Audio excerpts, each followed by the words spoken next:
So great to have you, Karlie and Osi. And one of the things I'd love to start off with is Karlie, when we met, you told me the most amazing story. And so, could you share the moment more than a decade ago that you connected with coding and tech?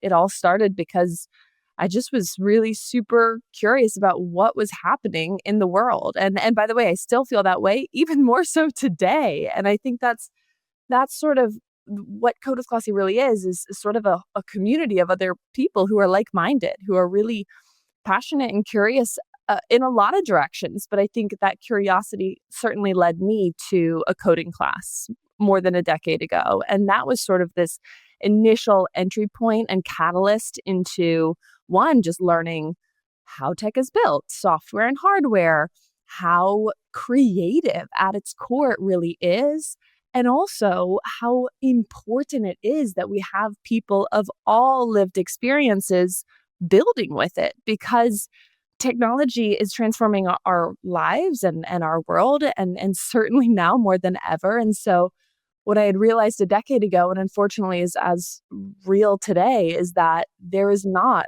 a reflection of the diversity of our world or of women in these spaces. And that's a real problem. And so Kode With Klossy really was just born out of my own nerdy interests, and then bringing a lot of other young women into these spaces through coding camps. And it started very, very simply. I put out a scholarship on my Instagram. I thought a couple other nerdy girls like me would be excited about it, and we had thousands of applications for those 21 scholarships, and it's really snowballed from there. I cannot believe we're sitting here a decade later and we have more than 11,000 young people around the world who are part of our program who have learned how to code with Kode With Klossy.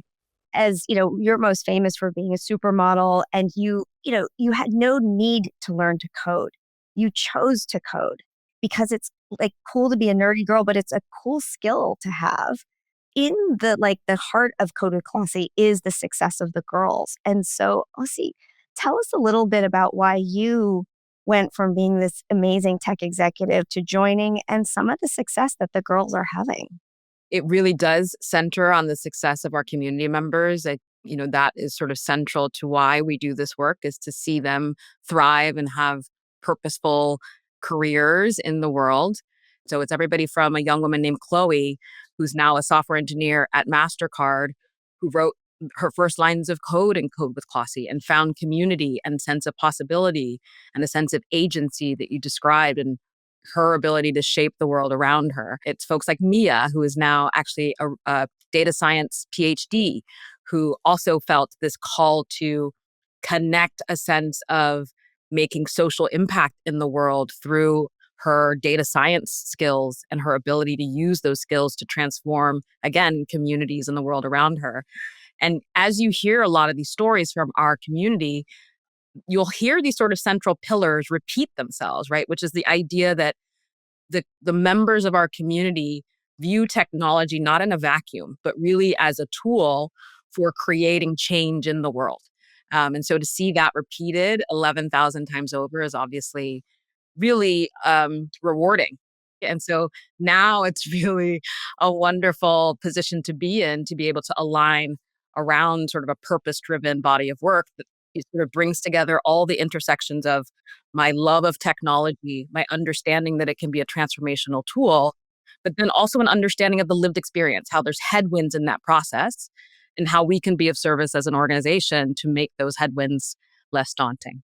I love this notion of it, technology and coding as a transformational tool. How has this been a tool for transformation for you and the work that you're doing? The story always was like, why is this model who's, in these spaces, why is she interested in coding? Well, why not? Why can't I be? And why can't anyone? And by the way, vice versa, why can't somebody in tech be also interested in fashion or in music? And I think that a decade ago, that was in a way almost like threatening to people. And I think we're in a different world now. And I'm so glad for that, because people are so multifaceted. Our scholars are so dynamic.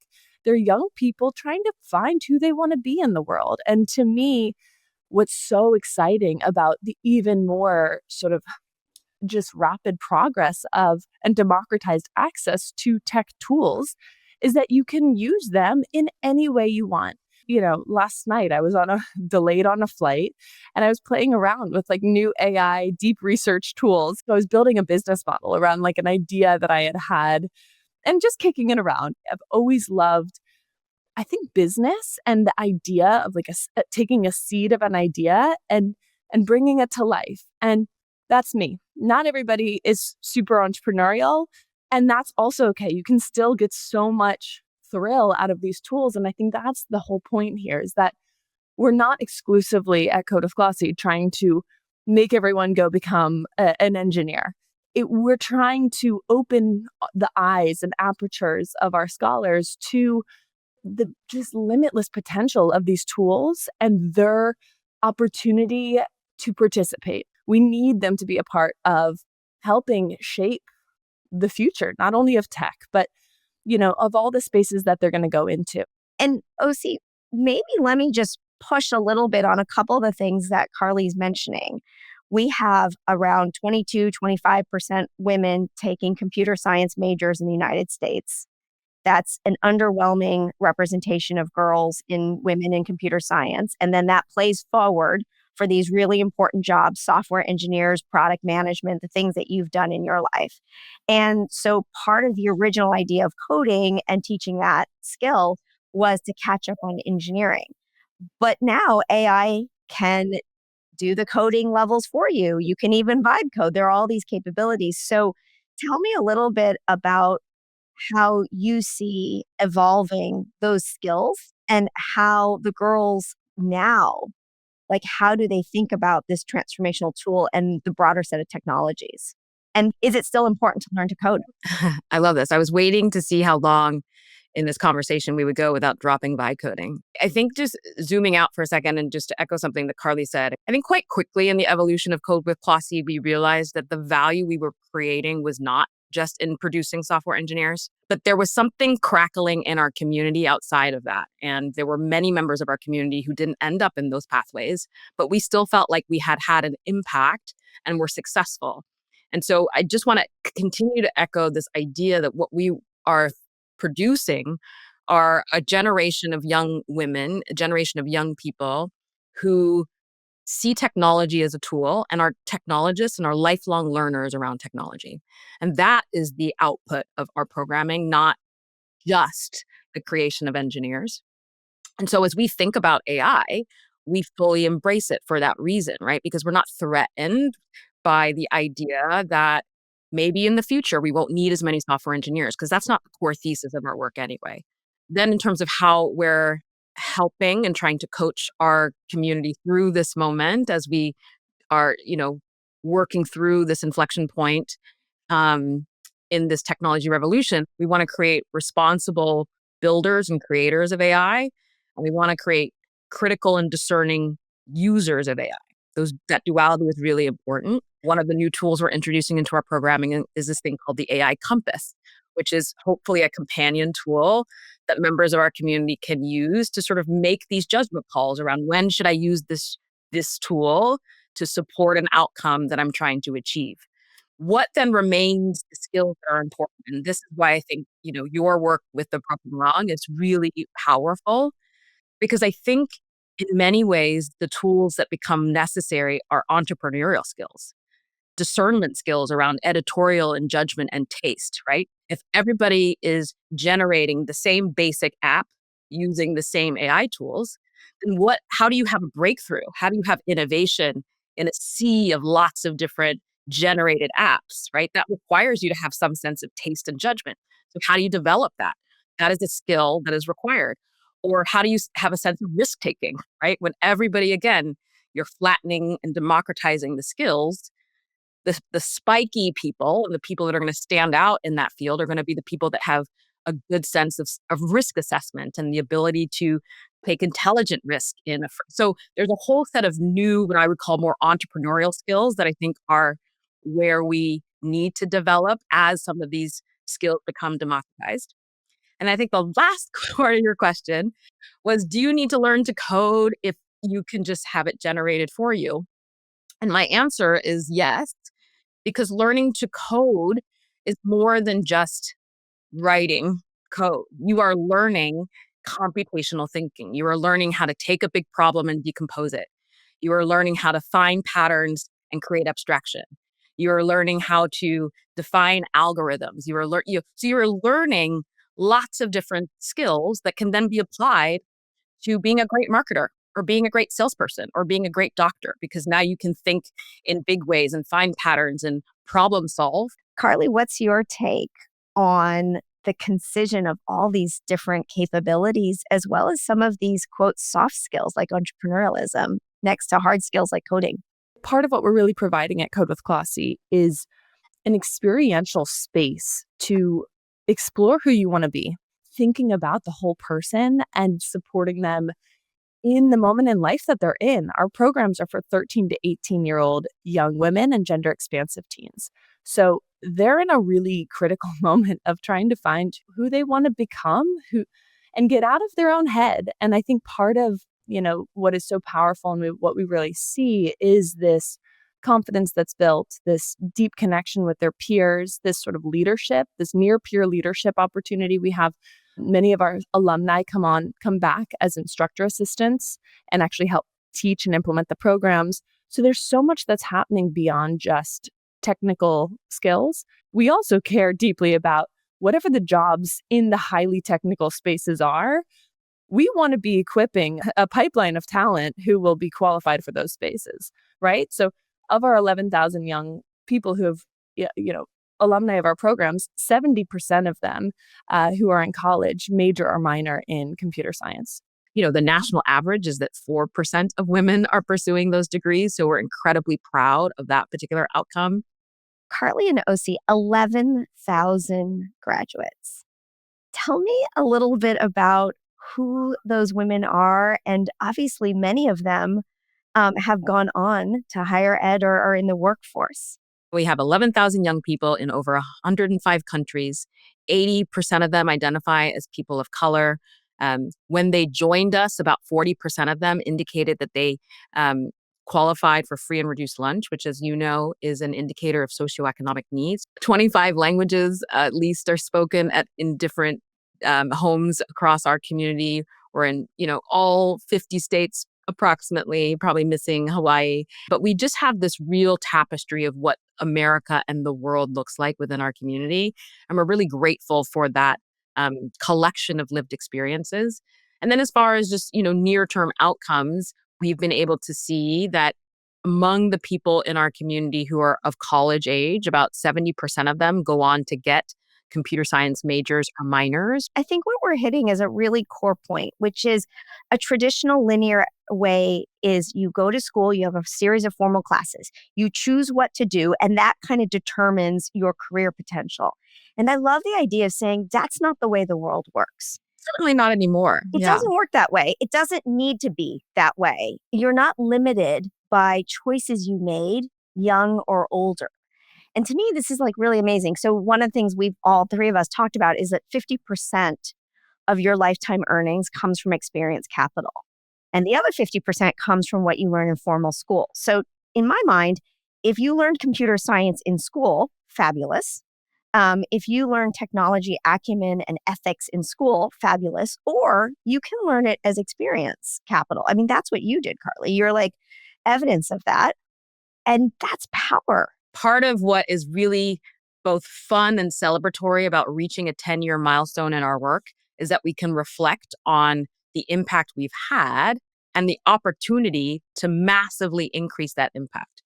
And that comes through embracing the duality of exactly what you're describing, which is it is necessary but wholly insufficient to invest in individual skill building and credentialing.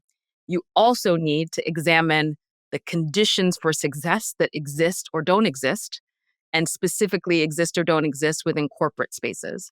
And so you need to hold this sort of individual change-making and systemic change-making lens. And that is the next decade of our work, quite frankly. That is where we think through, the corporate partnerships that we've been so grateful to develop over these last 10 years.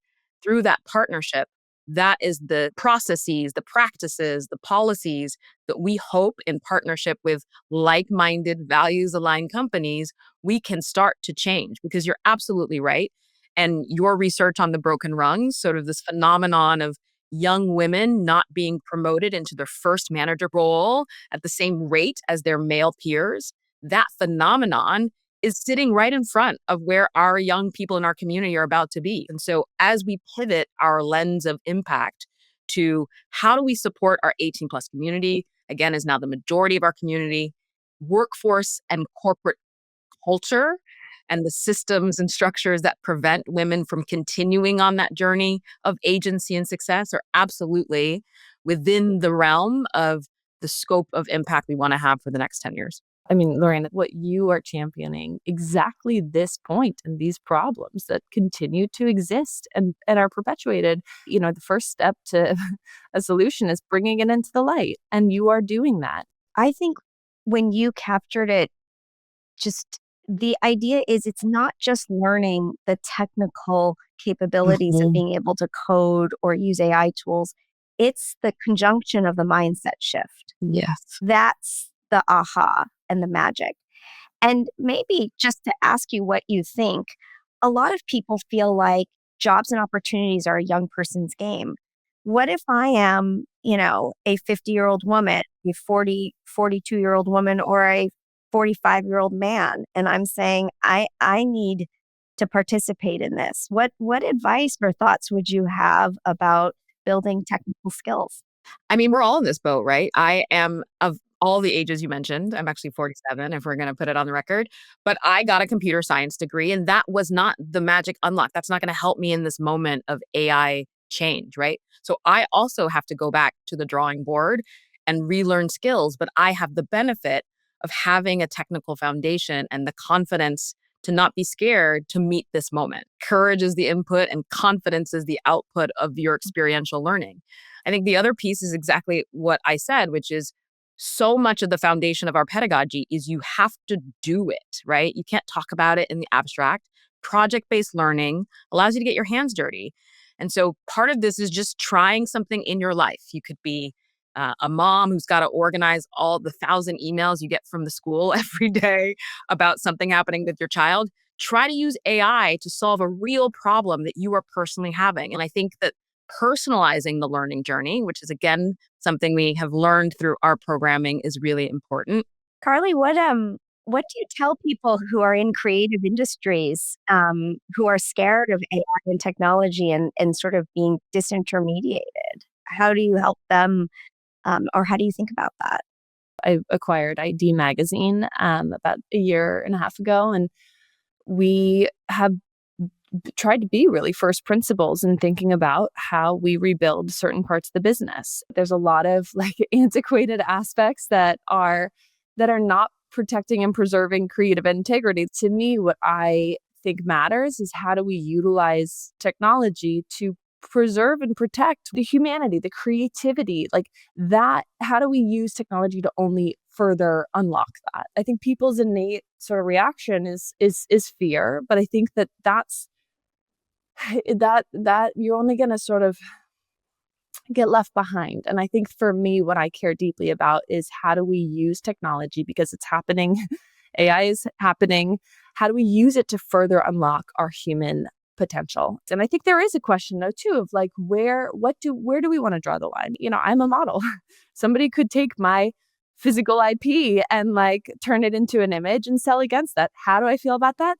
I don't feel good about that. And how do I protect that? So we are opening Pandora's box. And I think this is where, to me, I try to really be an optimist and also a realist about it is happening. So how do we ensure that equity is guiding it? Because that has not always been the case at these moments of change and inflection in history, right? That women are a part of this, that people of all lived experiences are helping inform and shape and guide it. I think that same phenomenon is happening, as I mentioned, on the technology side as well, right? So I think in these moments, you elevate the human creative engines around editorial and taste, and that doesn't go away. But these things aren't just going to happen, right? We need to actually take active roles in shaping the outcomes we want. This is why we need policymakers who understand the significance of this moment and this technology as well.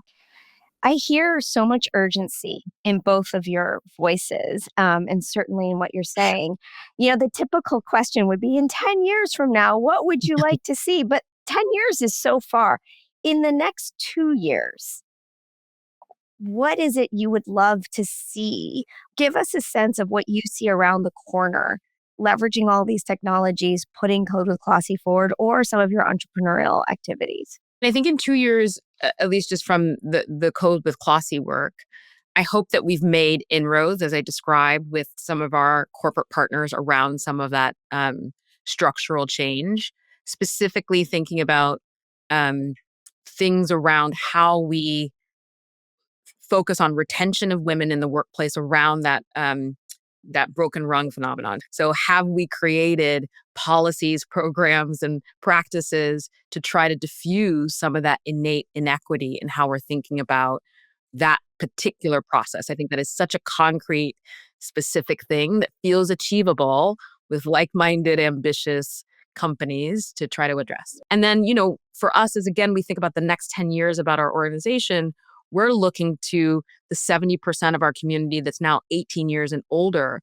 that are 21 and older, who are in the workforce or early in their careers, and looking at the ways that we can support them with future programming. So, Osi, it is still the case, though, that women who brave computer science, electrical engineering, biology, these majors, may often find themselves the only in the classroom. That is not uncommon, even though we hope it will be different soon. What's your advice for someone who's experiencing being the only and trying to study STEM? Yeah. So again, I've lived this. I have been the only Black woman in many, many rooms and many educational experiences. And so I think, the answer lies in what we have seen, again, in our work at Kode With Klossy and through my own experience, is that everything is better with friends. And so I think finding your tribe, finding your community, finding people who are situationally sort of in the same place, right? Sometimes you need a coach, sometimes you need an objective outsider just push you.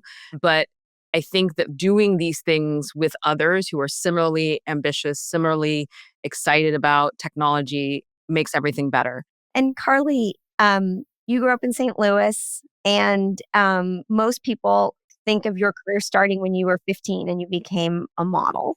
But before that, you were an excellent math and science student, and that's where you were headed. So maybe when you think back on that, we know that having buddies, having mentors and sponsors make a huge difference. Maybe a little bit of who encouraged you and helped you have the confidence to be an excellent math and science student at a young age. Well, I feel very lucky. I had a lot of nerdy buddies who were my best friends. One's a doctor, one's an engineer, one's a accountant. And they happen to just choose more slightly traditional paths with their brilliance. I was very lucky to have, and am very lucky to have, two parents who are very supportive and very different. One's an artist, my mom, and my dad's an emergency room doctor.